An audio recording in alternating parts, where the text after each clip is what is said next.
কিছুক্ষণ আগে আমি বলেছিলাম কয়েকটা ব্যাগ লাগবে, প্যাকেটে ব্যাগ, যেটা খুঁজতে একটু টাইম লাগবে, কারণ কয়েকটা স্টাফ যারা আসেনি ওগুলো ক্যারি করতে একটা ব্যাগ তো অন্তত দরকার, নাহলে কী হবে যাবে। আমি চম্পককে বলেছি চম্পককে 25 থেকে 30টা ব্যাগ এমার্জেন্সি লাগবে, তো 25টা ব্যাগ এনে দিয়েছে এবং 5 থেকে 7 মিনিটের মধ্যে, জানি না হোটেলের সাথে কী কথা বলেছে। তারপর দেখলাম 2-1টা স্টাফ উঠে চলে আসছে, আমার ব্যাগ বড় ভাবছি সবার আমার ব্যাগ, কেন ওটা আপনাদের না, যারা বাড়ি যাবে তার কি মনে হলো যে না সবাই এরাও কি করে নিয়ে যাবে, কারণ জামা প্যান্ট অনেকে ব্যাগ ভর্তি আছে, আরো কিছু নিয়ে আসছে।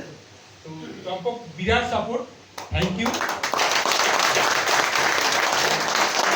পুরো অ্যারেঞ্জমেন্টের দায়িত্বে আছে চম্পক, ভালো মন্দ খারাপ ভালো। ফার্স্ট টাইম চম্পকের মানে অ্যাজ এ অ্যাডমিনে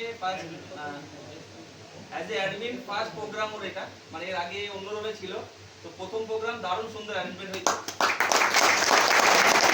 আমার মনে হচ্ছে বাকিটা লাস্টে ফিডব্যাক আপনারা দেবেন।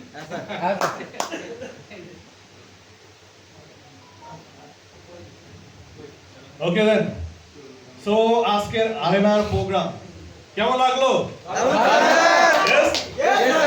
তো দেখেন এটা শুধু একটা স্টার্টিং, ওকে, এর থেকেও বড় বড় আরেনায় যাবেন, ঠিক আছে, আপনারা বাইরেও যাবেন, আউট অফ দ্য স্টেটসও যাবেন, এন্ড আই হোপ ইন্টারন্যাশনালও পাঠাবে স্যার, তাই না স্যার? নেপালে চলবে স্যার, ওটাও ইন্টারন্যাশনাল, বাংলাদেশ না, ওইটা না, ওকে। তো সি একটা কথা কি আমি যা শিখেছি আমার জীবনে, লাইক একটা লিডার যদি ভালো থাকে, একটা লিডার যদি মোটিভেট করে গাইড করে সবার সাথে যদি থাকে, উনিই কি লিডার। শোনো, আমরা যত কষ্ট করি, যত খাটি, বাট যদি গাইডেন্স না পাই, যদি আমাদের কেউ দিশা না দেখায়, আমরা কিছু কাজ করতে পারবো না। তো ওই গাইডেন্সের জন্য, ওই দিশার জন্য আমাদের জন্য একটা আইডল লাগেই লাগে। তো আমাদের কাছে এখানে এতগুলো আইডল আছে, বাট এখানে সবচেয়ে ইম্পর্টেন্ট আইডল যাকে মেনে আমরা চলি, তো ওনাকে সম্মান না করলে হবে না। তো প্লিজ ওনাকে একটু সম্মান করি।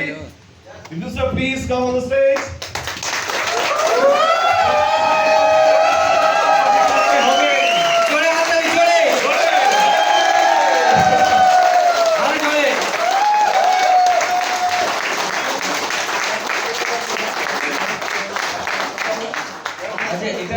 এটা দেওয়া তো আমার পক্ষে নয়, এটা আমি আমার টিমের তরফ থেকে, মানে আমাদের টোটাল ওয়েস্ট বেঙ্গল নর্থ টিমের তরফ থেকে স্যারকে দিচ্ছি, মানে আমি দিচ্ছি না, ঠিক আছে।